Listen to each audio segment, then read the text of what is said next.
To speed news.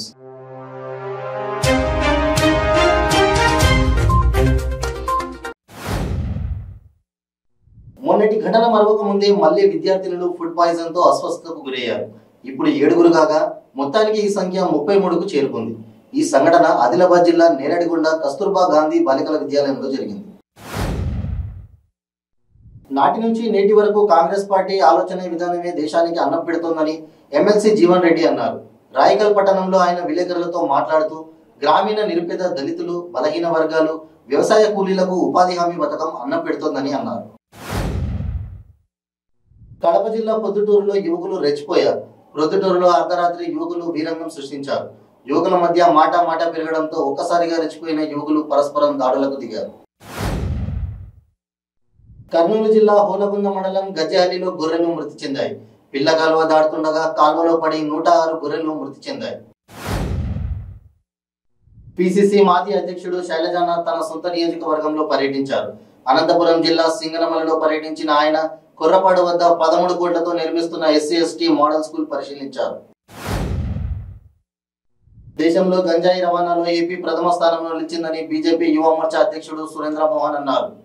అవినీతి పాలనలో జగన్ దూసుకుపోతున్నారని ఈ విధంగా ఆయన స్పష్టం చేశారు. ఎన్టీఆర్ విగ్రహం ధ్వంసం చేసిన వారిని కఠినంగా శిక్షించాలని పల్నాడు జిల్లా టీడీపీ అధ్యక్షులు జీవి ఆంజనేయులు డిమాండ్ చేశారు. న్యూజెండ్ల గ్రామంలో పార్కులో ఏర్పాటు చేసిన ఎన్టీఆర్ విగ్రహాన్ని దుండగులు ధ్వంసం చేయడం దారుణమని అన్నారు. ఆంధ్రప్రదేశ్ ప్రభుత్వ ఆదేశాల మేరకు కృష్ణా జిల్లా వైద్యాధికారి గీతాబాయి మాక్ డ్రిల్ నిర్వహించారు. కోవిడ్ BF7 వేరియంట్ కేసులు ఒకవేళ వస్తే ఎదుర్కోవడానికి జిల్లా వైద్య శాఖ సిద్ధంగా ఉందని తెలిపారు.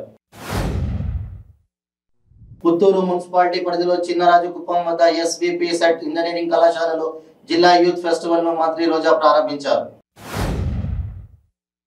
తిరుమల శ్రీ వెంకటేశ్వర స్వామివారి ఆలయంలో జనవరి 2 నుంచి 11వ తేదీ వరకు వైకుంఠ ద్వార దర్శనాన్ని పురస్కరించుకొని కోయిల్ ఆర్వాడ్ తిరుమంజనం ఆగముక్తంగా జరిగింది. అమెరికా కెనడాలో మంచు తుఫాన్ బీభత్సం సృష్టిస్తోంది. అమెరికాలోని పలు రాష్ట్రాల్లో అడుగుల మేర మంచు దుప్పటి పేరుకుపోయింది. అమెరికాలో తీవ్ర చలిగాలులతో ఇప్పటి వరకు 60 మంది మృతి చెందినట్లు తెలుస్తోంది. వచ్చే ఎన్నికల్లో టీడీపీని అధికారంలోకి తీసుకురావడమే లక్ష్యంగా ఆ పార్టీ జాతీయ ప్రధాన కార్యదర్శి నారా లోకేష్ రాష్ట్ర వ్యాప్తంగా పాదయాత్రను చేపట్టనున్న సంగతి తెలిసిందే. ఈ పాదయాత్రకు యువగలం అనే పేరును ఆయన ఖరారు చేశారు. కుమరం భీం ఆస్మాబాద్ జిల్లా వాంకిడి మండలంలోని ఆదివాసీ సర్పంచులు బీఆర్ఎస్ పార్టీకి మూకుమ్మడిగా రాజీనామా చేశారు. Andhra university engineering college ground లో ఏర్పాటు చేసిన గ్రామీణ స్వయం సేవక సంఘాలు తయారు చేసిన చేనేత హస్తకళలు, ఆహార ఉత్పత్తుల ప్రదర్శన, వాటి అమ్మకం అఖిల భారత డ్వాక్రా బజార్ ను రాష్ట్ర ఉప ముఖ్యమంత్రి గుడి ముత్యాల నాయుడు ప్రారంభించారు. మంచిర్యాల జిల్లా ప్రభుత్వ ఆసుపత్రిలో సిబ్బంది నిర్లక్ష్యం, అత్యుత్సాహం గొడవకు దారితీసింది. యాదాద్రి రైల్వే స్టేషన్ ను రైల్వే బోర్డు అధికారులు సందర్శించారు. మౌలిక వసతులు, స్టేషన్ స్థితిగతులు, రిజర్వేషన్ కౌంటర్ ఏర్పాటు తదితర సమస్యలపై స్థానికుల నుండి వినతులు స్వీకరించారు. మీర్పేట కార్పొరేషన్ లో ఇంటి పన్నులు తగ్గించాలని రంగారెడ్డి జిల్లా కాంగ్రెస్ పార్టీ అధ్యక్షుడు చల్లా నరసింహారెడ్డి ఆధ్వర్యంలో మీర్పేట చౌరస్తాలో కాంగ్రెస్ పార్టీ నాయకులు నిరసన దీక్ష చేపట్టారు. అల్లూరి సీతారామరాజు జిల్లా అంటేనే ప్రకృతి అందాలకు పెట్టింది పేరు.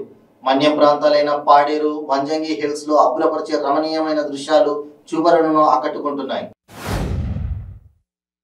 అనంతపురం జిల్లా సింగనమల నియోజకవర్గంలో రాష్ట్ర పిసిసి మాజీ అధ్యక్షులు శైలజానాథ్ పర్యటించారు. సింగనమల నియోజకవర్గంలో పెండింగ్ లో ఉన్న నీటి ప్రాజెక్టులు, SC/ST BC హాస్టల్స్, రహదారుల నిర్మాణం చేపట్టాలని డిమాండ్ చేశారు. జగ్గయ్యపేట, పెనుగంచిప్రోలు ప్రాంతాలలో వరుస దొంగతనాలు బెంబేలెత్తిస్తున్నాయి. వారం రోజులుగా మొత్తం 7 దొంగతనాలు జరిగాయి. పెనుగంచిప్రోలు గ్రామంలో 4 ఇళ్లలోనూ, జగ్గయ్యపేట ప్రాంతంలో 3 ఇళ్లలోనూ చోరీ జరిగింది.